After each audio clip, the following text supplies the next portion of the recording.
thank you so much for being on the microphone. Introduce yourself to everyone today, please. Hello, JT, and everybody out there. I am Ron Messer. I live about 65 miles east of Toronto, Canada, and I I'm an announcer in hockey and lacrosse. I have been for close to 40 years now, and I read the news daily on a local radio station.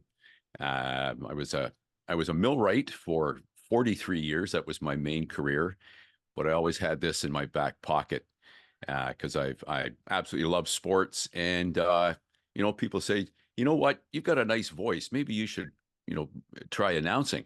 And it was I was at a kids hockey game, and there was a little boy that was doing it, and he was having a really hard time, and people were saying he's getting really flustered. Can go down and help him, and that's where it started. That's fantastic. And Yeah, you have a great voice. You can tell that thank you. automatically from the first sentence. All right. So you are from hockey country. Yes. So have you ever announced a game outdoor in the open air on the ice?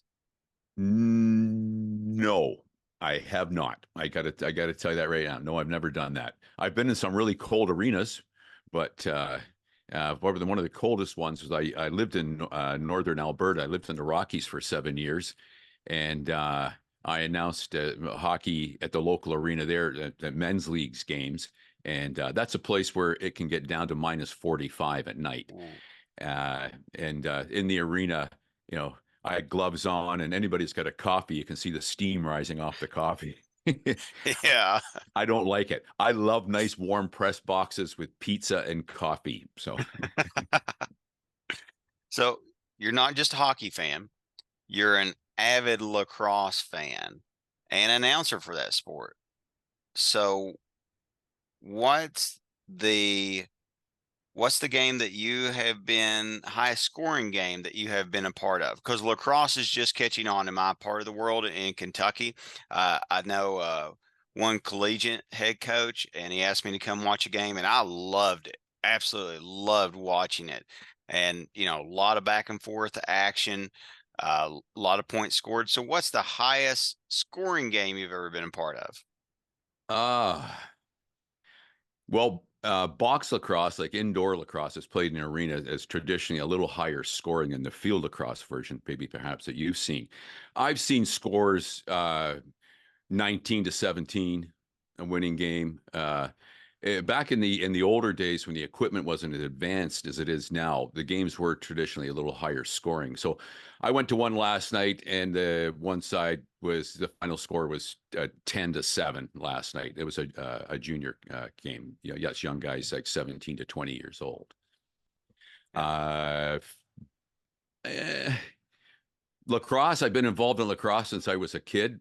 They started it at the bottom of my street where I lived in the east end of Toronto, and so I've been involved in it since 1968. Player, coach, ref, executive. Then I moved on to announcing, and I was the announcer for the Toronto Rock of the National Lacrosse League for 3 seasons. And I've had the honor of being the public address announcer at probably every lacrosse championship in the world. I've done the World Field Lacrosse Championships, Indoor Championships, Man Cup, which is the senior men's championship of Canada. That's all the same guys that play in the National Lacrosse League in the wintertime. So Wow. it's a pro league on a very small scale. Yeah. Well, I'll give you a fast fact about me that not many people know. The first time I was ever on radio was in Toronto, Canada, and No. I believe I was 16 years old. That's when streaming just got started, and I'm a big professional wrestling fan. It was Oh, wow. and it was called The Law, live audio wrestling. I'd listen religiously, and I messaged them for my summer vacation. I was like, "Hey, if I can get my parents to bring me up to Toronto, can I be on the radio show?" Like, yeah, if you're going to come all the way from Kentucky. So, yeah, they let me Wow. come on. It was pretty awesome, and Oh, then that's I'm great. Yeah, great yeah. experience for a kid. Toronto's a cool city, man. I really, it's I live rurally now. I live in the countryside, and I really enjoy that. But it's close enough that I can go for any of the entertainment that Yeah. is really needed. And wrestling, I was a big wrestling fan when I was a teenager, and every Sunday night at Maple Leaf Gardens in Toronto was Maple Leaf Wrestling, and they had a hero for everybody. They had Tiger Jeet Singh for our South Asian friends, Mm. Bobo Brazil for the Jamaican, the black friends, and Bruno Sammartino for our Italian friends, and it was great. I used to go every Sunday night with my friends. It cost like $10 to get a seat on the floor, and it was just a hoot. I absolutely loved it. Great fun. That is awesome. Yeah. That I'm marking out for that. That is fantastic, man. I'd like to talk to you more on the professional wrestling end, without a doubt. So, hockey or lacrosse, if you had to choose, which one would you rather announce? Um, Hockey. The only reason because it's more produced, and you have there's less scores, and you have more time to get yourself ready for the next announcement. And lacrosse, like I said a couple of nights ago, before I even had the first goal announced, there was two more scored. And so that now you're rushing, and you don't want to let the crowd think that you're rushing or whatever like that. So hockey's a little more pleasant to announce. Lacrosse, I love it because it's summertime. Some of my best friends I've ever made in my life are my lacrosse friends, and it's just something nice about summertime. It's a nice thing. The reason that lacrosse moved into arenas was back in the 1930s. A lot of the people that were building artificial ice rinks for hockey in the wintertime, and they sat idle all summer. And it wasn't until owner of the Montreal Canadiens saw at an ice carnival ice skaters with lacrosse sticks in their hand. He had this idea of, why don't we move lacrosse inside? And within 3 years, by 1933, it took over field lacrosse in Canada and became the number one summertime pastime in Canada. And it's still that way. Small town Canada, especially Ontario and British Columbia, the arenas are lacrosse in the summertime. Nice. I Yeah. love the history behind this. Again, the lacrosse is new to my area, but very fascinating and a great sport. Yeah, So, it's terrific. It's the cost of the equipment isn't as prohibitive as ice hockey is for families, and it's a great. Health Canada says it's the most aerobic of all sports because it not only involves running, it involves having your arms above your heart height or equal to your heart height a lot of the time, and it's very aerobic. Uh, well, good for you anyway. So yeah, hockey that players, makes hockey sense. yeah, hockey players love a lot of lacrosse players play hockey in the summertime. Uh, the leading lacrosse player, pro lacrosse player of all time, is a gentleman named John Tavares, and he just happens to be the uncle of the Toronto Maple Leafs captain John Tavares. Mm. And yeah, I've met them both, and the one that's a captain of the Leafs was a terrific lacrosse player in his youth too. But it was his uncle that said to him, John, you're going to earn more in one period of lacrosse than you will in hockey than you will in your entire life in lacrosse. He said, I think you should maybe put the stick down and concentrate on your ice hockey. And he did. He won. He was an exceptional player at 15 years old into junior A hockey here in Canada with the Oshawa Generals. And he's just gone on to have a terrific career. But yeah, there's a lacrosse guy. Wayne Gretzky, too, another lacrosse guy. Mm. Wow. Yeah, definitely don't hear that in the States. Everyone knows Gretzky, of course, but you Hmm. don't hear the lacrosse information. So you touched on how you got into announcing a little bit in the intro, but can you elaborate a little bit more about that, about, helping that kid out and how it caught on from there for you? Well, I helped the kid out, and then the next summer, I had just become a father about 3 or 4 years before, so I had to back off a lot of sports stuff and pay more attention to things at home. But as my daughter got older, um, I drove by a local arena one day, and it said junior lacrosse on Sunday. So oh wow, I haven't been to a game in a few years. So I went to the game, and I thought, man, I really miss this. And the guy that was doing the announcing was not very good, and he was having a really hard time. And I said to somebody, I said, who runs the show here? And they said, oh, that guy over there. So I went over and spoke to him and I said, are you looking for an announcer? I said, that guy's having a hard time. And he said, buddy, the microphone's all yours anytime you want. He said, the team hates the guy. He said, the fans can't stand him. and so the next week I was the announcer for the Green Gales, and we've won 4 national championships in junior, and it was a referee in that league that became the game night supervisor for the Toronto Rock of the National Lacrosse League, and he invited me along to be on the game night crew. He says specifically, Ron, he says, because you're older, and he said, I want some maturity there. He says, and you know your way around stuff. And after a couple of years, the announcer quit, and they hired a succession of local, radio guys, and none of them knew lacrosse. So they said, can you sit with the guy and tell him, it's called the floor, it's not called this or whatever. And so I did that, and then this one fella one Sunday afternoon stood up and said, I hope you're ready. He says, because I friggin' hate this. He said he was a big shot local sports radio guy, and he said, I don't like this at all. I don't like this. So on the Monday morning, I got a call, and they said, how would you like to be the new voice of the Toronto Rock? So I said, wow, great. So, yeah, anybody wants to know, 150 bucks a night, pizza, parking spot, 18,000 people. We got to hear your voice on national television.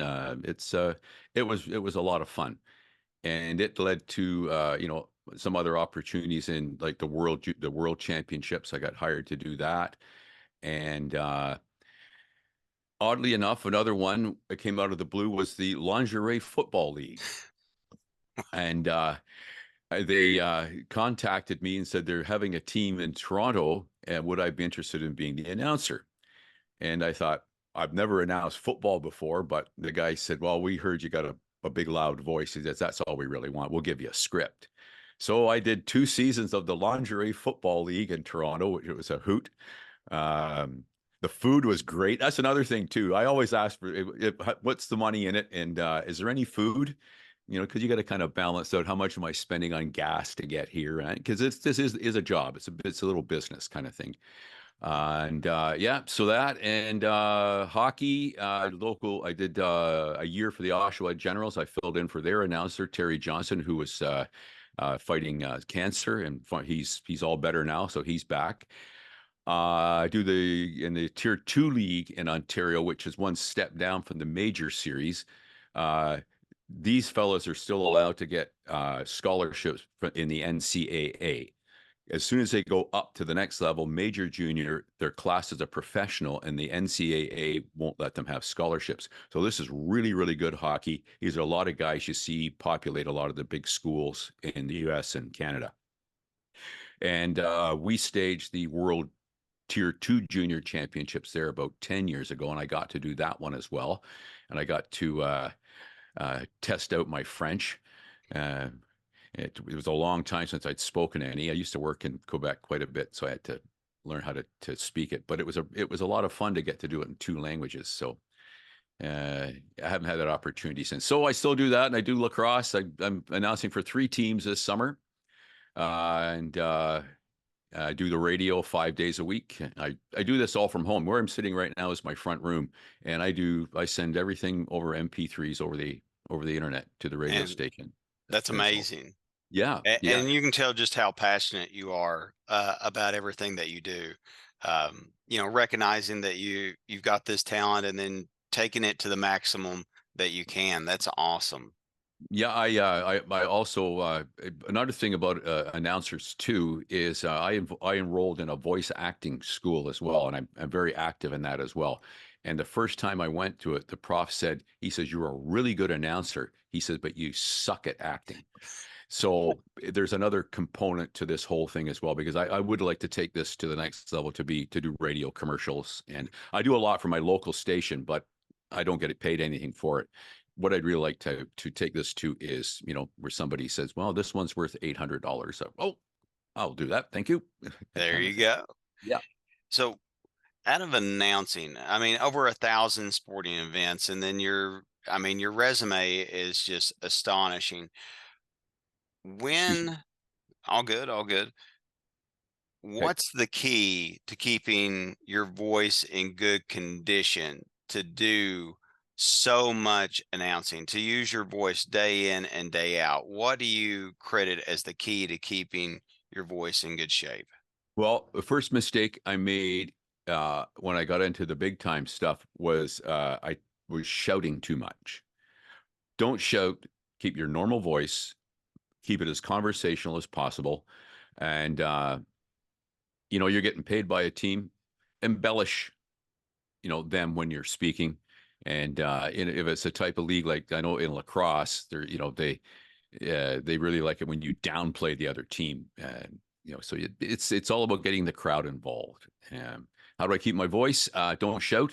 For one, I drink green tea and honey when I'm announcing. I've always got it there, or water. And don't drink or eat dairy on the day that you're going to announce because it clips your vocal cords. And I got that from a big time announcer. I turned to him one day and I asked him the same question. I said, "What's your Joe? What's your key to things?" He said, "No dairy on the day that you're going to announce." He said, "The last thing you want to hear your people hear is you going or keep it clear." Um, um, yeah, that's basically it. Yeah, don't smoke cigars. Uh, watch what you inhale, that kind of thing. Keep yourself healthy. I'm 71 years old. I I work out 4 or 5 times a week. I walk and run 5 miles 4 times a week. And I don't eat a lot of junk. I love cheeseburgers, man. I could live on cheeseburgers, but I really had to back off on those kind of things. I had a slight heart condition that plagued me for many years, and it since I really got into this fitness thing, I haven't had one of the episodes in a very, very long time. So it's all in all, I've noticed that being healthy has also kept the voice sounding as young as it is. It's still, I know some of my peers, their vocal cords are starting to falter as they're getting into their 70s. So, that kind of thing. Well, we're getting to know a little bit about the personal Ron now. We've Nope. talked about the professional, and you love to cook. Hmm. You're from Canada, so I have to ask the question: are you a fan of poutine? Poutine, yeah, I've got to avoid that because that's something to pack on the calories. But poutine is awesome, man. Poutine's great. Uh, but it's one of those things you don't want to be jamming it in your face too many times a week, or you'll start to notice it. Cooking wise, I when I left home, I had to learn how to cook, and I took a great interest in it. And then when I lived in Western Canada, I was a maintenance guy in a big resorts, and you get called to the kitchen to fix stuff, and got to know the chefs and say, what are you doing? How do you do that? And da da da. And I was the treasurer of the local men's hockey league, and I asked the chef one night how you cost out a banquet, and he showed me how you did that. And I figured out that the local restaurant that was catering our yearly tournament was making a killing off of me. So I got in the catering business. And I took that over and did a bunch of that stuff, and just have always liked it. Uh, you know, I always tell my grandsons learn how to cook, boys, because chicks dig it. So That's terrific. Now, now you grow your own vegetables, but I hmm. want to know, what do you harvest the most of? What's the one vegetable where you really grow well and like you get a lot of and enjoy? Well, I what I learned over the years is just grow what you like, because otherwise it goes to waste, and don't grow too much of one thing. There's probably still tomatoes in my freezer from 3 years ago. So I grow tomatoes, broccoli, Brussels sprouts, onions, green beans, anything I like to eat, those kind of things. Enough for myself right now. Tomatoes, you can get a little out of hand. you put 4 tomato plants in, that's enough for like 3 families sometimes by the time they go rotten on you. But yeah, and it's nice to be outside. Like I said, I live rurally, so I got a nice big backyard, and I have a couple of big patches there. I plant this stuff in, and it's nice to walk out there with a coffee in the morning and just, you know, hey, how you doing, guys? And I share it with family if I have too much. Awesome. So you mentioned that you're a self-proclaimed fitness freak. You talked about your health. You mentioned running. So what's your favorite? I want to know your favorite cardio exercise and your favorite weight training exercise. Uh, I do. There's there's on the internet. The first thing I look for when I really wanted to get into this was, how to get rid of this fat belly and everything else. So I look for ones that said fat burning exercises, and so I do a lot of those, and then I'll do them a second time around with 5 pound weights in my hand, and a lot of these are over your head, and they're meant for here in your chest, and do those and do those a couple of times around. And my daughter gave me an Apple Watch a year ago, and that's a fantastic thing for keeping track of where what you're doing. And then light weights, 10 and 15 pound weights. I do dumbbells. I just do bicep curls and ones over my head. And then when I lay on my back, I do ones for my chest. And I do that. That takes about 45 minutes. And then I'll go out for 8 kilometers, which is just short of 5 miles. And I jog 1 mile, and then I walk a half a mile, and I jog a mile, and I walk a half a mile. And yeah, all the knees are all holding together too, so it's great. And yeah, I hit my goal weight last week. I got to 185 pounds. I started at 225 1 year ago, and yeah, I feel really good. Well, congratulations on that. Thank you. And that just shows you like that's about a pound. That's what, half a pound a week basically to get 35 in a year. Yeah, And that just shows you like that's the right regimen. Uh, yeah, and you know, along with that, like I said, I wasn't kidding. I love cheeseburgers, and yeah, I had an unfortunate incident. I lost my wife died 4 years ago, and so there's this whole you have to recreate yourself again, and I didn't have anybody to cook for, and I got into some bad habits. So I got myself out of those, and they call them cognitive behavior therapies. If you're something that's going amiss in your life, you have to pick something else to really put a focus on, and it really helps you get through it. And that has helped me get through that, the grief part, and that's whew, it's I will never forget her, but it'll always be there. But this has really helped a lot. well, thank you for sharing that. Hmm. Now, you were a millwright, and I'm a big fan of vocational education as a educator. It's a demanding job. It's also a highly needed job. Why are trade jobs so important? Well, I always put this thing out there that we are the army that the mechanical infrastructure and electrical infrastructure of our countries depend upon. We're an army of people that go unnoticed. That we fixed everything. There's something sitting within 20 feet of you right now that required an electrician, a millwright, or something like that.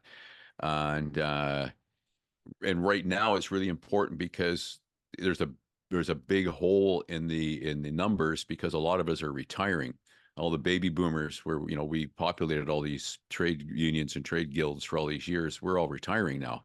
I retired 10 years ago, and like I mentioned before, I'm 71, and I got asked to go back to work about 2 or 3 weeks ago. So we do not have people, Ron. Can you come back? And I said, uh, I don't know. I didn't pick up on it. The tax would kill me for one, and the other thing is I don't want to work 40 hours a week anymore. Yeah. Heck with that. But it's very important. The trades, yeah, get into them, guys. Millwright, electrician, refrigeration people.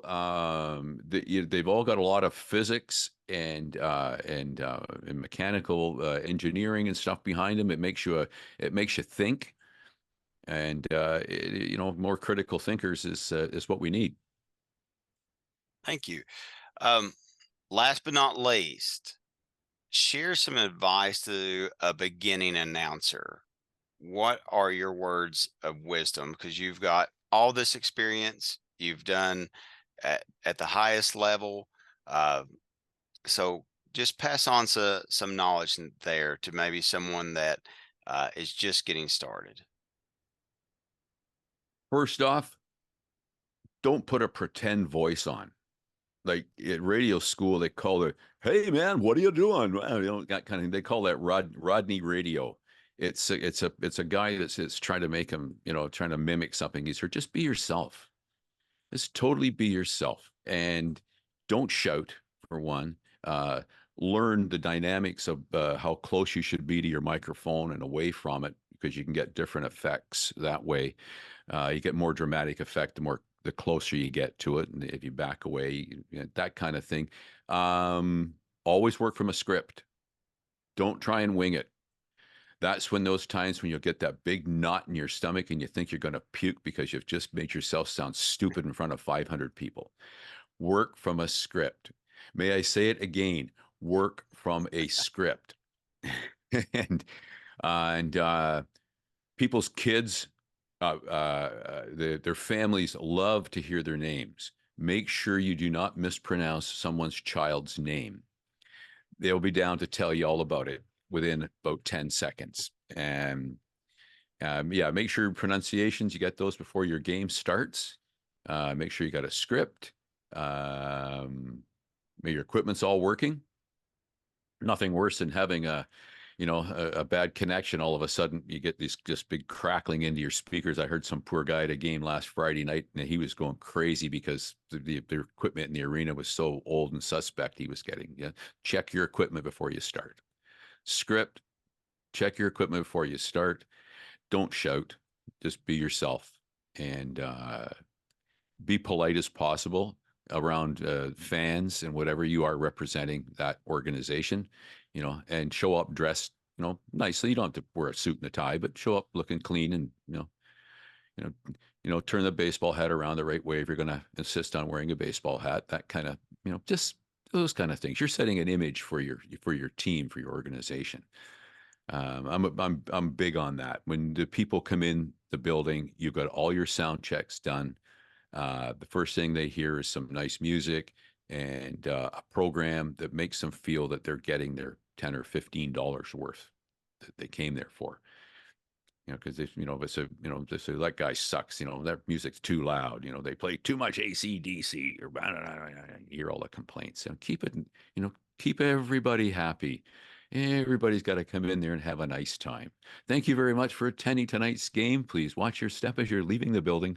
Have a nice trip home, that kind of thing. Keep it nice. Excellent. Thank you for sharing. And Ron, thank you for sharing your time with myself and everyone that's watching this and listening to this on the microphone. Uh, as the rule of thumb, you close us out. The floor is now yours, sir. Oh, okay. Well, support your local PA announcer, folks, and remember that he didn't get there for nothing. Volunteering is a great thing, but sometimes in this day and age, with the cost of gasoline and other things, $20 or $30 is a nice gesture when you get to the building. What else can I say?